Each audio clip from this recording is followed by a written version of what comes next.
Nunca é tarde demais. O que torna a Maitri uma abordagem tão diferente é o fato de não estarmos tentando resolver um problema. Não estamos tentando lutar para afastar a dor ou para nos tornarmos uma pessoa melhor. Na verdade, estamos desistindo completamente de ter controle e deixando que os conceitos e ideais desmoronem. Recebo muitas cartas da pior pessoa do mundo. Às vezes, essa pior pessoa está envelhecendo e sente que desperdiçou a vida. Às vezes, é um adolescente que pensa em suicídio e está procurando ajuda. Pessoas que causam a si mesmas momentos tão difíceis surgem em todas as idades, tipos e raças. O que há de comum entre elas é a falta de bondade amorosa em relação a si mesmas. Recentemente estava conversando com um homem que conheço há muito tempo.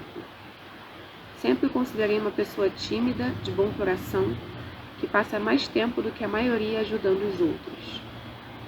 Nesse dia estava completamente desanimado e sentindo-se um caso perdido.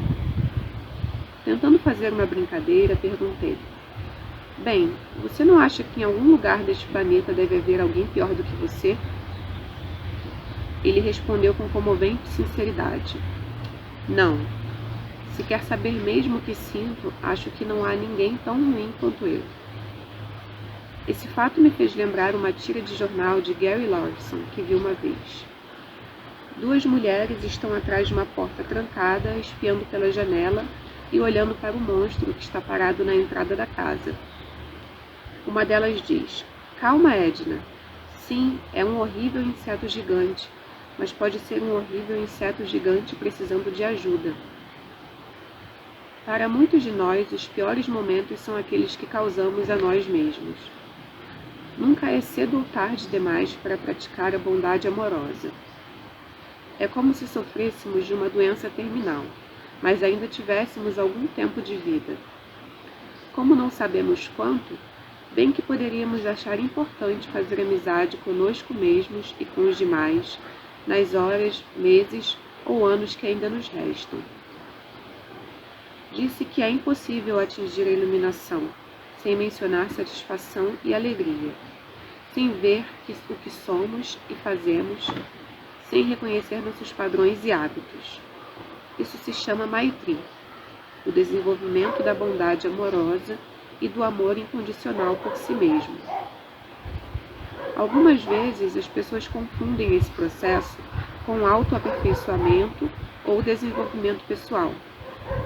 Pode acontecer de ficarmos tão presos ao processo de ser bom consigo mesmo que deixamos de prestar atenção ao impacto que estamos causando aos outros. Erroneamente podemos acreditar que Maitri seja uma forma de encontrar felicidade duradoura ou, como tão sedutoramente nos prometem os anúncios, que podemos nos sentir ótimos pelo resto da vida. Não se trata de bater em nossas próprias costas e dizer: "Você é o máximo", ou "Não se preocupe, querido, tudo vai dar certo." Ao contrário, esse é um processo através do qual a autoilusão se torna tão exposta, de forma tão hábil e compassiva, que não existem mais máscaras que possam nos esconder.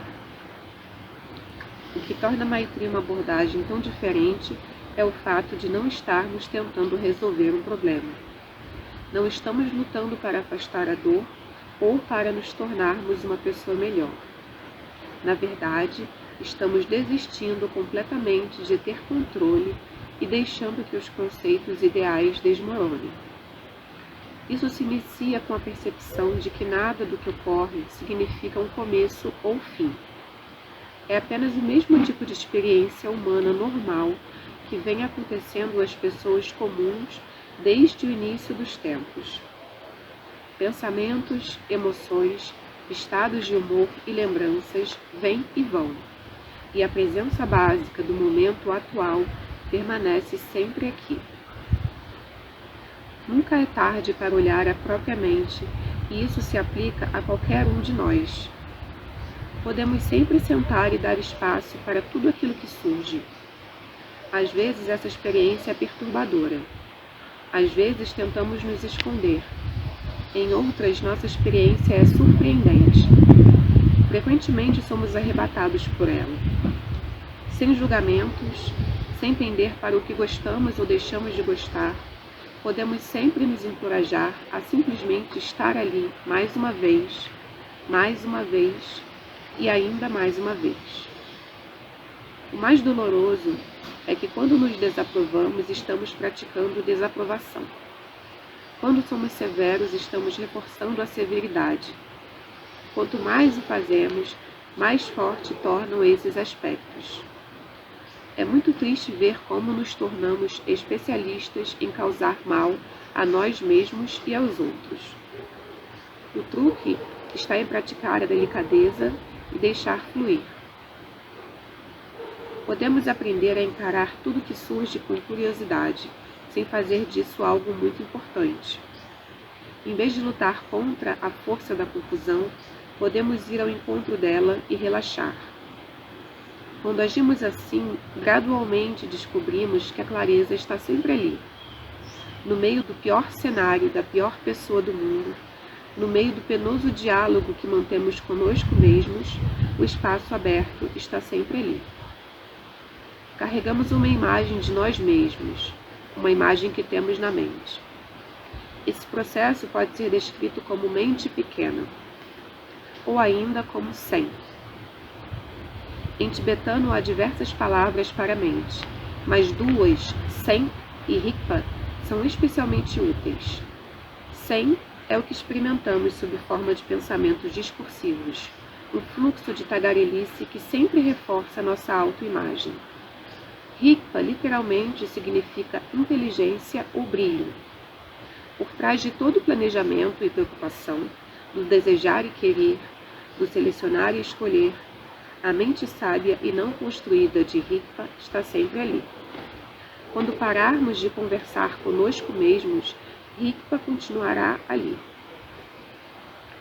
No Nepal, os cães latem a noite inteira.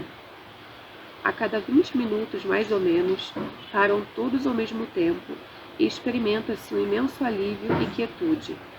Então recomeçam. A mente pequena de Sen parece-se exatamente com isso. Quando começamos a meditar, é como se os cães não parassem nunca de latir. Após um tempo, acontecem as lacunas. Os pensamentos discursivos são bastante semelhantes a cães selvagens que precisam ser domesticados. Em vez de bater neles ou de lhes atirar pedras, nós os domesticamos com compaixão. Repetidamente, nós os observamos com a precisão e a bondade necessárias para que eles aos poucos se acalmem. Às vezes temos a sensação de que há muito mais espaço e ouvimos apenas alguns ganidos aqui e ali. É claro que o barulho vai continuar. Não estamos tentando nos livrar dos cães. Mas depois que tocamos nessa experiência com amplidão de Rigpa, ela começa a permear tudo. Depois que tivermos um lampejo da amplidão e se praticarmos com Maitri, ela continuará a se expandir. Ela se expande em nosso ressentimento e em nosso medo. Ela se expande em nossos conceitos e opiniões sobre as coisas e sobre o que achamos que somos. Às vezes, podemos até mesmo ter a sensação de que a vida é como um sonho. Quando eu tinha aproximadamente 10 anos, minha melhor amiga começou a ter pesadelos. Neles, ela corria em um prédio enorme e sombrio, perseguida por monstros terríveis. Ela chegava a uma porta, lutava para abri-la, e assim que havia fechado atrás de si mesma, sentia que era aberta pelos monstros que se aproximavam rapidamente. Finalmente acordava chorando e gritando por socorro. Um dia estávamos na cozinha da casa dela conversando sobre esses pesadelos. Quando lhe perguntei qual era a aparência dos demônios, ela disse que não sabia, porque estava sempre fugindo. Depois dessa conversa, começou a imaginá-los, pensando se eles pareceriam com bruxos ou se algum deles teria uma faca. No pesadelo seguinte, assim que os demônios começaram a persegui-la, ela parou de correr e virou-se. Foi preciso uma tremenda coragem, e seu coração batia forte, mas ela se encostou na parede e olhou para eles. Todos pararam bem na sua frente e começaram a pular, mas nenhum deles se aproximou. Ao todo eram 5, cada um se parecendo um pouco com um animal. Um era um urso cinzento que, no lugar de garras, tinha longas unhas vermelhas. Um possuía 4 olhos. Outro tinha um ferimento ao lado da boca. À medida que ela olhava mais de perto, pareciam menos com monstros e mais com os desenhos em 2 dimensões das histórias em quadrinhos. Então, lentamente começaram a desaparecer. Ela acordou em seguida e esse foi o fim dos pesadelos. Há um ensinamento sobre os 3 tipos de despertar. Despertar do sono normal, despertar ao morrer, do sonho da vida e despertar, em plena iluminação, do sonho da ilusão. Esses ensinamentos dizem que quando morremos, nossa experiência assemelha-se a despertar de um sonho muito longo. Quando ouvi isso, lembrei-me dos pesadelos de minha amiga. Então ocorreu-me que se tudo isso é realmente um sonho, posso muito bem passar por ele tentando olhar para o que me assusta em vez de fugir. Nem sempre achei isso tão fácil assim de fazer. Entretanto, nesse processo aprendi muito sobre Maitri. Nossos demônios pessoais assumem muitos disfarces. Nós os experimentamos como vergonha, ciúme, abandono e raiva. Eles são tudo aquilo que nos deixa tão infelizes, obrigando-nos a fugir continuamente. Fugimos em grande estilo. Dissimulamos, dissemos alguma coisa, batemos a porta, ferimos alguém ou atiramos um vaso para não ter que enfrentar o que está acontecendo em nosso coração. Ou então nos escondemos nossos sentimentos e de alguma forma amortecemos a dor. Podemos passar a vida toda fugindo dos monstros de nossa mente. No mundo todo, as pessoas estão tão presas ao processo de fuga que se esquecem de tirar proveito da beleza que as cerca. Ficamos tão acostumados a correr sempre para frente que roubamos de nós mesmos a alegria. Certa vez sonhei que estava preparando uma casa para receber Kandro Rinpoche. Corria de um lado para o outro, limpando e cozinhando. De repente o carro chegou e ali estava ela com sua auxiliar. Corri para cumprimentá-la. E quando cheguei, Rinpoche sorriu e perguntou: "Você viu o sol nascer esta manhã?" Eu respondi: "Não, Rinpoche, estava ocupada demais para ver o sol." Ela riu e disse: "Ocupada demais para viver?" Às vezes, parecemos preferir a escuridão e a pressa. Podemos protestar, reclamar e guardar rancor durante 1000 anos. Entretanto, no meio da amargura e do ressentimento, vislumbramos a possibilidade de Maitri. Ouvimos um choro de criança ou sentimos o cheiro do pão que alguém está assando. Sentimos o frescor do ar ou vemos a primeira flor brotar na primavera. Apesar de nós mesmos, somos despertados pela beleza em nosso próprio quintal. Para dissolver nossa resistência diante da vida, devemos encará-la de frente. Quando sentimos irritação porque a sala está quente demais, podemos ir ao encontro do calor e sentir como ele é causticante e pesado. Quando estamos irritados porque a sala está fria demais, podemos ir ao encontro do frio e sentir como ele é intenso e penetrante. Quando queremos reclamar da chuva, podemos, em vez disso, sentir sua umidade. Quando nos sentimos inquietos porque o vento está batendo nas janelas, podemos ir ao encontro dele e ouvir os seus sons.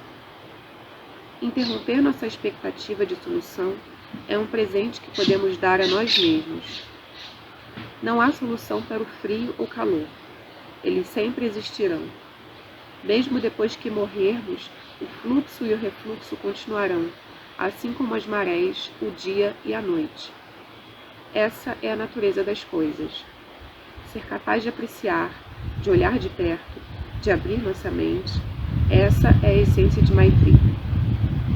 Rios e ar poluídos, famílias e países em guerra, desabrigados vagando pela rua. Esses são sinais tradicionais de épocas sombrias. Outro sinal é as pessoas serem envenenadas pela insegurança e tornarem-se covardes. Praticar bondade amorosa consigo mesmo parece-nos um bom método para começar a iluminar a escuridão dos tempos difíceis. Estar ocupado demais com a própria autoimagem é como estar surdo e cego. É como estar no meio de um grande campo florido, com uma venda nos olhos. É como usar protetores de ouvido ao chegar perto de uma árvore, onde os pássaros estarão cantando. Existe muito ressentimento e resistência à vida.